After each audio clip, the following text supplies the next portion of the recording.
எழுந்து நின்று சங்கீதத்தை தியானிப்போம். சங்கீதங்களின் புஸ்தகம்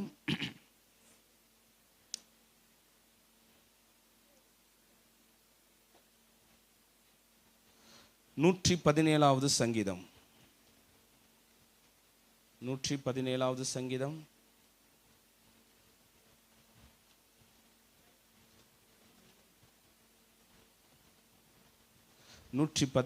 சங்கீதம்.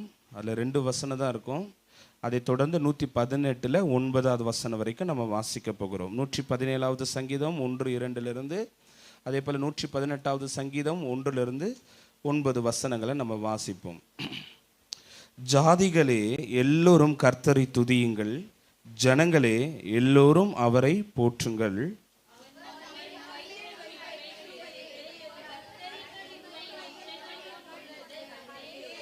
கர்த்தரை துதியுங்கள், அவர் நல்லவர், அவருடைய கிருபை என்றும் உள்ளது. அவர் கிருபை என்றும் உள்ளது என்று ஆரோனின் குடும்பத்தார் சொல்லுவார்களாக. நெருக்கத்திலிருந்து கர்த்தரை நோக்கி கூப்பிட்டேன், கர்த்தர் என்னை கேட்டருளி விசாலத்தில் வைத்தார்.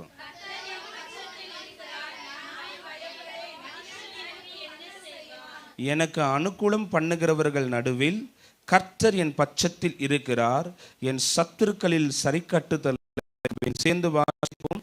மனுஷனை நம்புவதை பார்க்கிலும் கர்த்தர் பேரில் பற்றுதலாய் இருப்பது நலம். பிரபுக்களை நம்புவதை பார்க்கிலும் கர்த்தர் பேரில் பற்றுதலாய் இருப்பதே நலம்.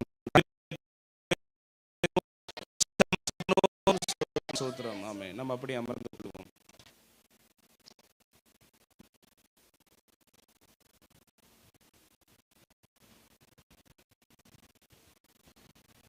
ஹல்லேலூயா சொல்லுவோம். ஹல்லேலூயா. ஜாதிகளே எல்லோரும் கர்த்தரை என்ன பண்ணுங்கள், துதியுங்கள். ஜனங்களே எல்லோரும் அவர் என்ன பண்ணுங்க. ஜாதினா என்ன, ஜனம்னா என்ன? ஜாதிகள்னா என்ன, ஜனம்னா என்ன? ஜனத்திலிருந்து வந்ததான ஒரு ஜாதி அப்படின்னு நினைக்கிறீங்களா? என்ன சொல்லுங்க பாப்போம். ஜாதினா என்ன, ஜனங்கள்னா என்ன? வந்தீங்களா, பிரசங்கம் பண்ணிட்டு போங்க பாஸ்டர். சும்மா ஏதாவது ஒரு கேள்வியை கேட்டு எங்களை என்ன பண்றீங்க, அதை பதில் சொன்னா அந்த பதிலை கூட நீங்க என்ன பண்ண மாட்டீங்க, ஏத்துக்க மாட்டீங்க. அப்போ நீங்க ஒரு பதில் என்ன பண்ணுவீங்க? கவனிங்க. ஜாதிகளே கர்த்தர் என்ன பண்ணுங்கள், எல்லோரும் கர்த்தரை துதியுங்கள், ஜனங்களே அவரை போற்று. என்ன கவனிங்க. ஜாதிகள்னா தமிழ் பொது ஜென்ரல் எடிட்டேஷன்ல ஜாதிகளுக்கு என்ன போட்டிருக்குன்னா கிரியேஷன். சொல்லுங்க, என்னது? கிரியேஷன் அப்படின்னா என்ன? ஆடு, மாடு, ஒட்டகம், பறவை, எறும்பு, இந்த எல்லாம் கூட கர்த்தர் என்ன பண்ணுதான், துதிக்குதான். அல்லேலூயா.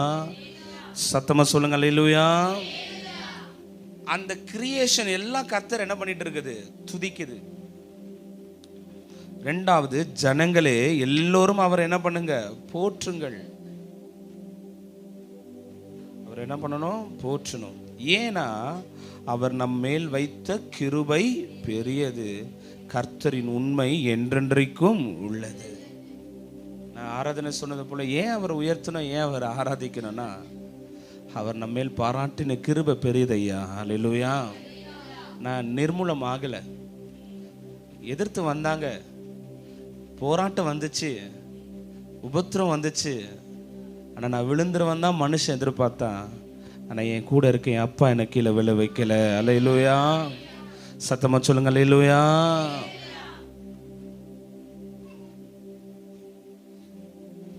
நான் எங்க தலை குனிஞ்சனோ அந்த இடத்துல என்ன பண்றார், உயர்த்துகிறார்.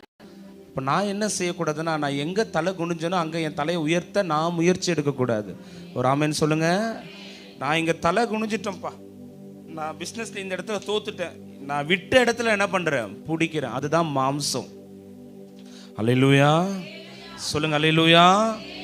உலகம் சொல்லும், உலகம் என்ன பண்ணணும்னா நான் எங்கே விழுந்தனோ நான் எழுந்திருச்சு காட்டுறேன். இல்லை, தேவன் சொல்கிறார் யுத்தம் யாருடையதான்.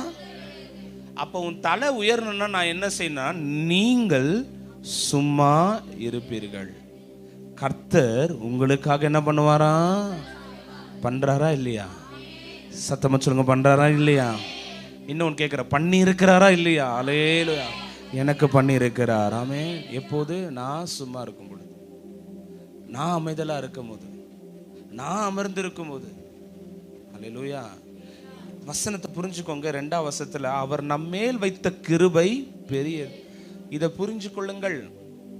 ஏன் உனக்கு இவ்வளோ உபத்திரவம், போராட்டம், பாடுகள், சஞ்சலங்கள், கண்ணீர், வேதனை அப்படின்னா கர்த்தர் நம்ம மேல வச்ச கிருபை. தரிசனம் கிருபை பெருசா இருக்கும் போது அதுக்கான பாடுகள், பிரச்சனைகளும் பெருசா தான் இருக்கும்.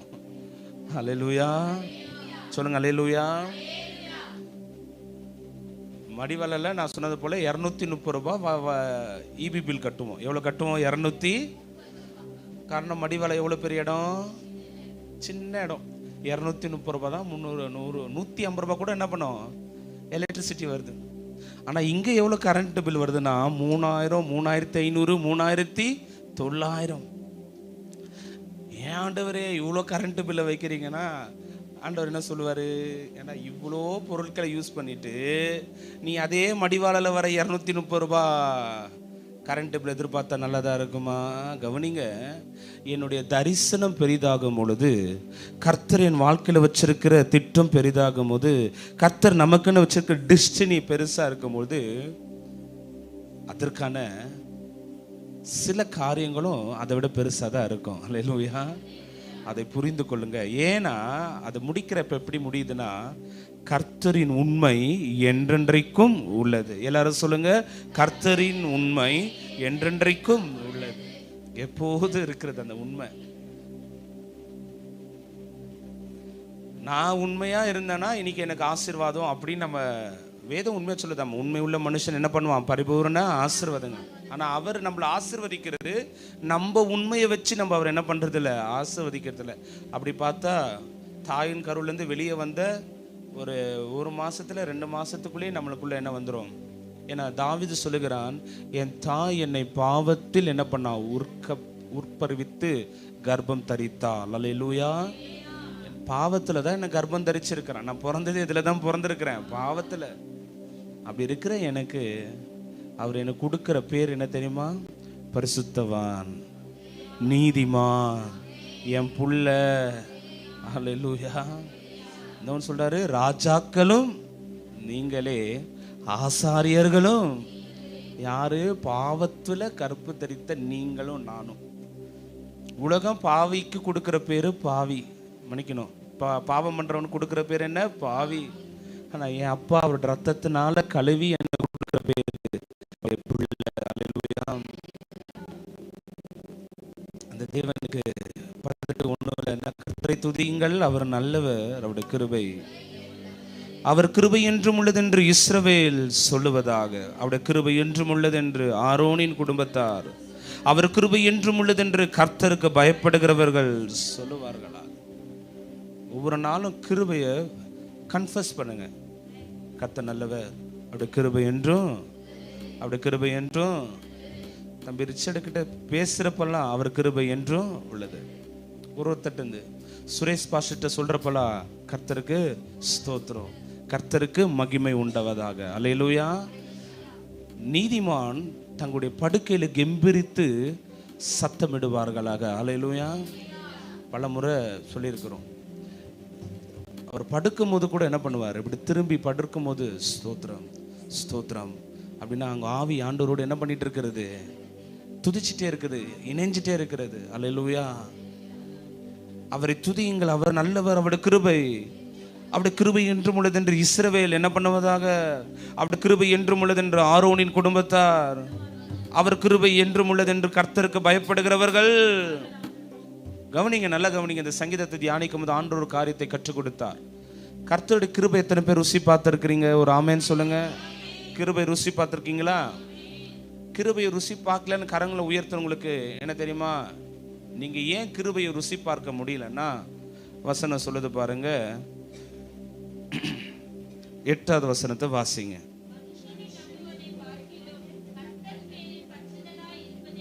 ஒன்பது.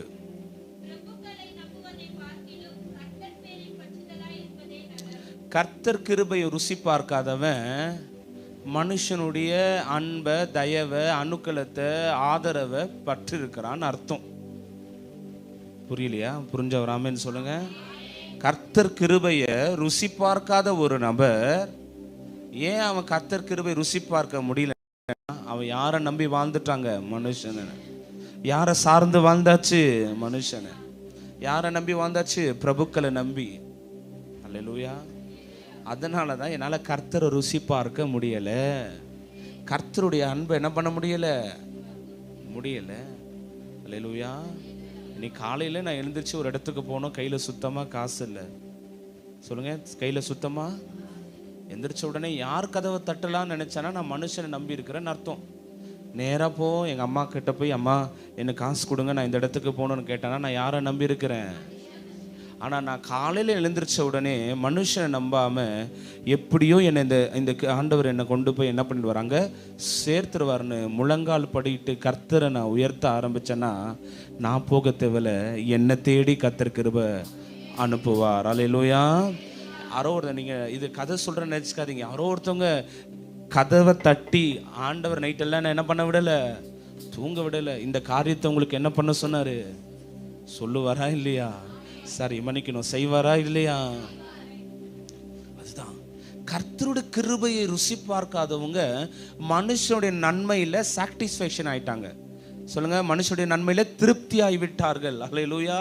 மனுஷனுடைய நன்மையில, மனுஷனுடைய அன்புல, மனுஷனுடைய சிநேகிதத்தில், மனுஷனுடைய நம்பிக்கையில திருப்தி ஆனவர்களால தான் கர்த்தருடைய நன்மையை ருசி பார்க்க முடியலை.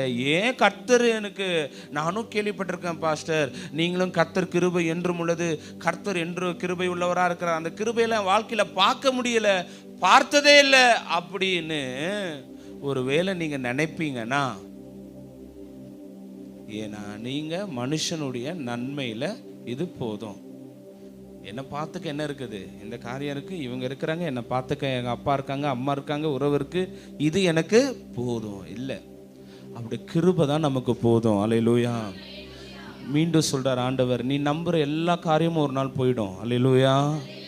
சத்தமா சொல்லுங்க, அல்லேலூயா. நீ நம்புற எல்லா காரியமும் உன்னை விட்டு போயிடும்.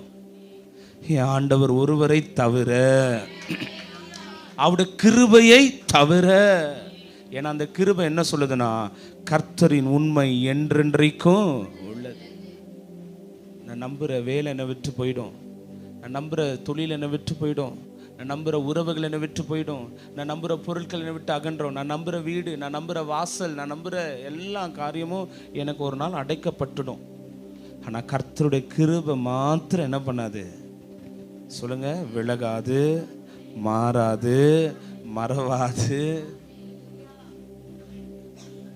சொல்லுங்க, கிருபை ருசி பார்க்க பலன் தாங்கப்பா. கண்களை முடிச்சோம் பண்ணுங்க, அப்பா உங்க கிருபை ருசி பார்க்க எனக்கு பலன் கொடுங்கப்பா. ஸ்தோத்திரம். மட்டும் நடத்தினவர் இனிமேலே நடத்துங்க, காத்துக்கொள்ளுங்க. இந்த சங்கீதத்தின்படி வாழ கர்த்தர் கிருபை கொடுங்க. இயேசுவின் நாமத்தில் ஜெபிக்கிறோம், ஜீவனுள்ள நல்ல பிதாவே.